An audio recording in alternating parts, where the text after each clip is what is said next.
আসসালামু আলাইকুম। আপনাদের মাঝে আবার এসে গেলাম। তো ধান কাটা হয়ে গেছে, কিছু লোকে অনেক ভোগান্তি হয়েছে, কষ্ট করছে, ফসলও অনেকের ভালো হয়েছে, কারো চলে গেছে। তো আমি আমার পেঁপে বাগানের দিকে যাইতেছি।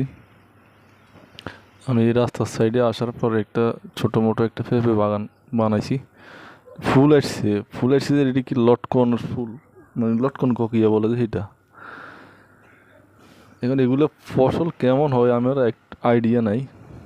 তো উপরওয়ালা দিছে যেটা হবে, নসিবে যা আছে। দুইটা তিনটে গাছে এরকম হয়ে গেছে লটকনের, হাইব্রিড করে দিছে আমাদের লটকন। কেমন ফল হয় এটা তো জানি না, এটার অভিজ্ঞতা নাই। আপনাদের কারো যদি অভিজ্ঞতা থাকে জানাবেন। আরগুলো ঠিক আছে, আমরা লটকন নাই, অন্য অন্য সিস্টেমে ফুল হইতেছে, ফুল আসছে এমনি।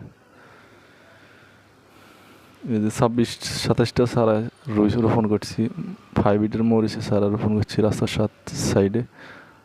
জায়গাটা পরিত্যক্তভাবে পড়ে রয়েছে, মানে করার মতো লোক ছিল না। আমি তো বাইরে ছিলাম, বাইরে থেকে আসার পরে এগুলা আবার কাজ করতেছি, বসে থেকে কী করুম, বাইরেও কাজ করি, রঙের কাজ।